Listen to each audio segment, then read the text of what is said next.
Hello, bonjour tout le monde, c'est CryptChain. Aujourd'hui, nous allons parler de la crypto 10x. Alors, 10x, c'est quoi et qu'est-ce qu'il propose? Il s'agit d'une plateforme de paiement pour crypto-monnaies qui a été lancée en juillet 2017 sur la blockchain d'Ethereum. Le fait qu'ils aient été lancés sur la blockchain d'Ethereum, on peut le vérifier en allant sur le site Etherscan, qui est l'explorateur de la blockchain d'Ethereum. On va aller sur View Token, et voilà, on voit Omisego par exemple. 10x, il est où? Et on voit 10x. Donc 10x a bien été lancé sur la blockchain d'Ethereum. Pour parler un petit peu de 10x, on va lancer leur vidéo. Donc, qu'est-ce qu'ils propose 10x? Ben, on voit ici, hein, convertir et dépenser vos cryptos dans la vie réelle. 10x, pour ce faire, qu'est-ce qu'il propose? Il propose un portefeuille électronique, une carte de débit physique ou virtuelle et un accès au distributeur automatique. En gros, 10x facilite la transition entre le monde des cryptos et le monde réel, puisque la société facilite les paiements via l'utilisation des cryptos. Son fonctionnement repose sur un système appelé COMIT, C-O-M-I-T. En gros, c'est des transactions instantanées sécurisées par des techniques cryptographiques. Pas rentrer dans les détails. C'est un peu compliqué et un peu technique. Mais ce qu'on peut dire, c'est que ce protocole d'échange décentralisé, c'est toujours décentralisé, on est toujours sur une blockchain, il s'agit de la blockchain de 10x. Donc ce protocole d'échange décentralisé permet les paiements et la conversion quasi instantanée des crypto-monnaies en monnaie fiduciaire, les euros, les dollars, etc. Donc il permet la conversion quasi instantanée des crypto-monnaies en euros, par exemple, au taux actuel sur les places de marché. Le réseau 10x fait donc le lien entre les différentes blockchains et il offre aux utilisateurs la possibilité de dépenser ces crypto-monnaies chez tous les commerçants acceptant les cartes bancaires Visa ou Mastercard. On va maintenant se pencher un peu sur le marché de 10x. Donc on va regarder le market de 10x. Point sur son marché, du coup. C'est quoi le produit vendu par 10x? Donc on a vu qu'il s'agissait d'une solution pour convertir et dépenser nos cryptos dans le monde réel. Comment ça fonctionne? Directement depuis une application dans le téléphone. On peut télécharger par exemple l'application là, je l'ai téléchargée pour regarder un peu comment ça fonctionnait. Il faut toujours se faire une idée comme ça quand ils proposent des produits, quand on investit dans une société, de regarder un peu ce qu'ils proposent quoi. Faut pas juste lire ce qui est écrit sur leur site, mais faut tester un peu les outils. Donc euh, donc voilà, ça fonctionne depuis une application dans le téléphone, celle-là par exemple, ou depuis la carte bleue 10x, la carte bleue 10x directement. Euh, donc quels sont les clients potentiels de 10x? Bah, tous ceux qui détiennent des cryptos, potentiellement, hein, puisqu'on a vu qu'en entrée, on a tous les détenteurs des cryptos, puisque le point d'entrée, c'est le portefeuille crypto du détenteur de la crypto. Et en sortie, bah, on a tout le monde, commerçants, amis, relations, puisque le flux de sortie, ce sont les monnaies fiat. Donc le flux d'entrée, c'est la monnaie crypto qu'on va puiser directement dans notre portefeuille crypto. Au milieu, il y a une transaction, une opération de conversion de la crypto qu'on aura sélectionnée en euros, et en sortie, on dépense nos euros. Donc au niveau des avantages, bah, si l'on pense que les cryptos sont l'avenir de l'argent, alors logiquement on peut penser que le marché des cartes de paiement en crypto s'annonce prometteur. Aujourd'hui, si on veut sortir du cash par exemple depuis les cryptos, on doit aller sur un exchange, je sais pas, ça peut être Kraken, ça peut être Coinbase, ça peut être n'importe quoi. On doit aller sur un exchange, puis aller sur une de nos cryptos, la vendre pour ensuite pouvoir retirer nos sous. Donc ce n'est évidemment pas une solution viable sur le long terme en cas d'adoption de masse des cryptos.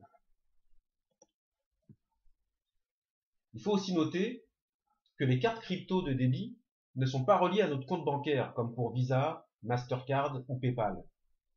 Elles sont directement reliées à notre portefeuille crypto. On n'a pas à demander l'autorisation à un banquier pour effectuer un retrait. On n'a pas à prévenir notre banquier quand on part en vacances pour pouvoir effectuer des retraits aussi.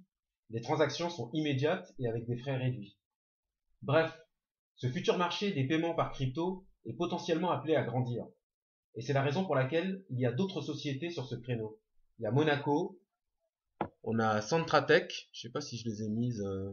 Bon, j'ai pas mis Monaco, Monaco est intéressant aussi. On a Centratech ici, on a Xapo ici aussi, et puis on a 10x. Et puis il y en a d'autres, bon, je vais pas en parler de Vapo, et puis voilà, je vais pas parler de toutes. Donc, ainsi, pour tous ceux qui pensent que les cryptos sont l'avenir de l'argent, il faut se demander, mais du coup, ce sera quoi la blockchain des cryptos de demain? Qui sera le futur crypto Visa? Qui sera le futur crypto Mastercard? Qui sera le PayPal de demain? On va jeter un petit regard, ça c'était quoi? Ah oui, là on voit aussi au niveau des embauches de la société Tenix. Bah, on peut déposer c'est toujours bien de regarder un peu les offres d'emploi pour voir un peu comment la société se comporte, s'ils embauchent ou pas. Là, ils ont une case en fait pour les candidatures spontanées. Ils embauchent des gens, des programmeurs pour les paiements, des designers, des chercheurs, des ingénieurs, des web développeurs, etc., etc. Donc ils embauchent des personnes. Là, on voit un peu l'équipe de Tenix. Donc on voit qu'ils sont quatre cofondateurs. C'est pas forcément évident. En général, il y en a plutôt deux, trois. Là, ils sont quatre. Ça doit être une bande de potes. Et puis on voit un peu bon les équipes quoi. Là, je suis sur le site de Tenix. J'ai cliqué sur la team. Donc vous pouvez regarder. C'est une grosse équipe hein, apparemment. Vous pouvez regarder, et vous faire un peu votre idée. Donc on parlait des capitalisations. Donc si on regarde la capitalisation boursière de Mastercard, Mastercard, on voit qu'ils ont une market cap de 158 milliards. Si on regarde la capitalisation dollars, hein. Si on regarde la capitalisation de Visa, ils ont une market cap de, on va dire, 253 milliards de dollars. Si on regarde la market cap de PayPal, ils ont une capitalisation de 88 milliards de dollars.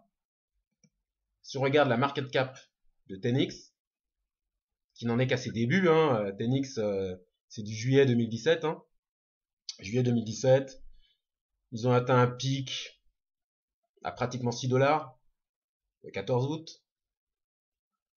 Et après, ils sont restés dans une range entre 2 dollars et 2,50 $, on va dire. Depuis septembre, ils font pas grand chose. Ils sont entre 2 dollars et 2,50 $. On se penchera un peu sur leur roadmap tout à l'heure pour comprendre qu'est-ce qui est attendu et quand est-ce qu'on pourrait avoir une variation du prix, que ce soit à la hausse ou à la baisse, hein. Mais en tout cas une variation du prix. Euh, donc j'en étais où? Donc je comparais du coup les capitalisations. Bon après faut pas comparer Phoenix, voilà, qui en est à 200, allez, on va dire 216. C'est quoi, c'est des virgules. Enfin bon, faut pas encore comparer la capitalisation de Tenix avec celle des PayPal et tout, puisque Tenix n'en est vraiment encore qu'à ses débuts. Mais on peut penser que la société qui réussira à s'imposer sur le marché euh, des CB en crypto aura une capitalisation qui sera de l'ordre de celle de PayPal dans quelques années. Donc voilà, c'était pour le petit parallèle. Donc on s'est penché sur les avantages de Tenix. On va maintenant regarder un peu les inconvénients de Tenix. Bah, les inconvénients, déjà, qu'est-ce qu'ils proposent comme solution de paiement? Ils proposent quelle crypto? Bitcoin.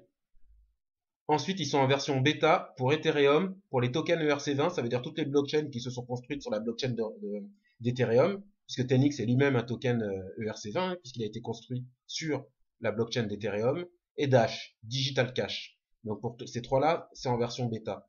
Mais une des questions qu'on peut se poser, surtout quand on voit que Steam, la plateforme de jeu, a décidé de refuser les paiements en Bitcoin, parce que le cours du Bitcoin est trop volatile, et tout simplement aussi parce que les gens n'ont pas forcément envie de dépenser leur Bitcoin. Donc, une question qu'on peut se poser concernant Tenix, c'est est-ce qu'on a vraiment envie de dépenser des cryptos alors que pour l'instant elles prennent de la valeur au fil du temps? On sait que l'euro et le dollar sont inflationnistes, ils perdent de la valeur au fil du temps. Avec 100 dollars en 2017, on achète bien moins de choses qu'avec 100 dollars en 1970. Mais par contre, les cryptos, globalement pour l'instant elles sont déflationnistes, leur valeur progresse au fil du temps. Parce que nous ne sommes pas encore dans une phase de stabilisation vu que c'est encore nouveau. Donc pour l'instant, pour ceux qui sont sur les altcoins, je parle pas beaucoup du Bitcoin, je parle surtout des altcoins. Je préfère parler des altcoins niveau investissement parce que Bitcoin c'est quand même un cas particulier. Là. Enfin, on a vu le cours qui a progressé énormément. La valeur a l'air d'être décorrélée du prix. C'est plus la hype, c'est plus la mode. Il n'y a pas eu de progrès technique ces derniers temps. On n'a pas vu le cours qui a augmenté suite à une bonne nouvelle technique ou à une bonne nouvelle de partenariat. On a juste vu le cours qui progressait parce qu'il y avait énormément de nouveaux entrants. Donc c'est pour ça que je parle pas beaucoup de Bitcoin et que je préfère me concentrer sur les altcoins dont j'étudie un peu les bases quoi. Donc la logique sur les altcoins, quand j'en parle avec des gens, pour nous c'est plutôt hold, hodl and accumulate.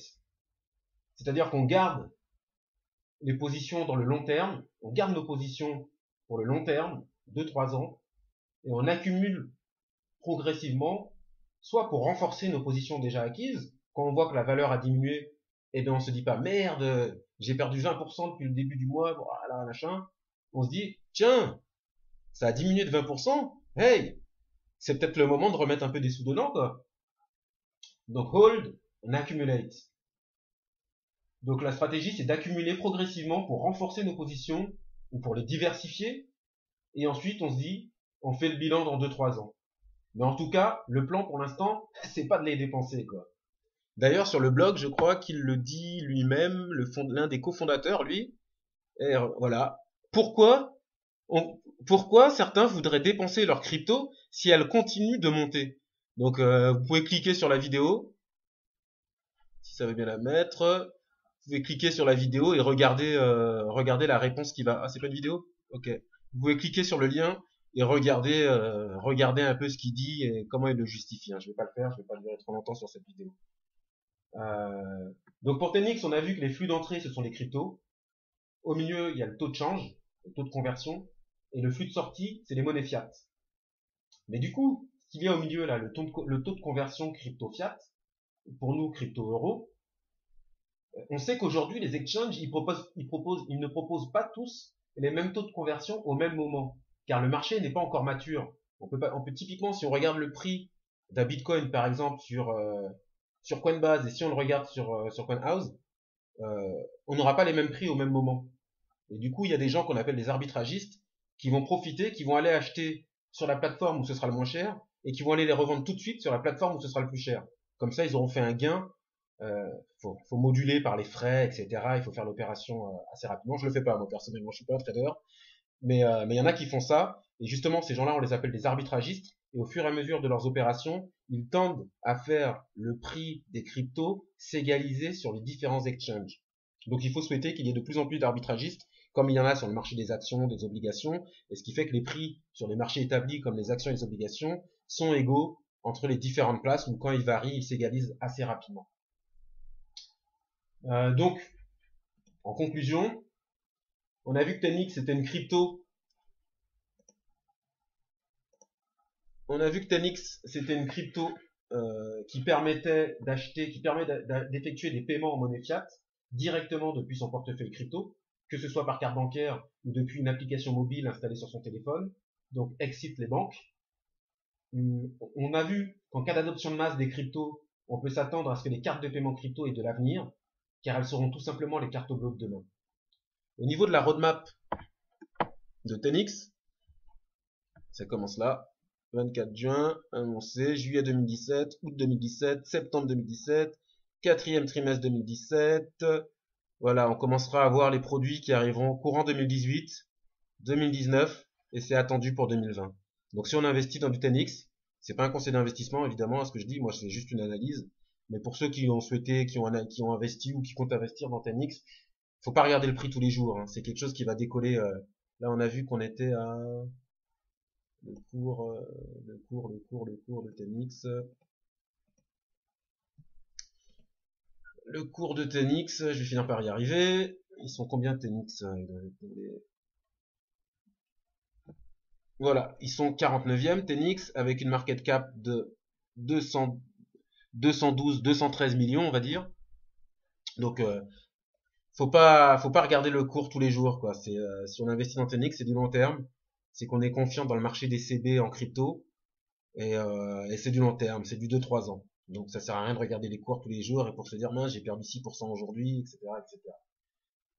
Donc on a vu la roadmap, hein, c'est pour ça que je dis que c'est de l'investissement à long terme. Mais donc la question, voilà, je vais conclure avec une question. La question pour l'avenir proche, c'est donc de déterminer dès aujourd'hui quel sera le top 2 des blockchains des cartes bancaires. Pour cela, comme souvent, il faudra être attentif aux premiers partenariats qui seront passés l'an prochain entre les principaux sites de e-commerce et les blockchains des cartes bleues. Et on verra, parce que les premiers intéressés, c'est les Amazon, c'est tous les sites de paiement par internet.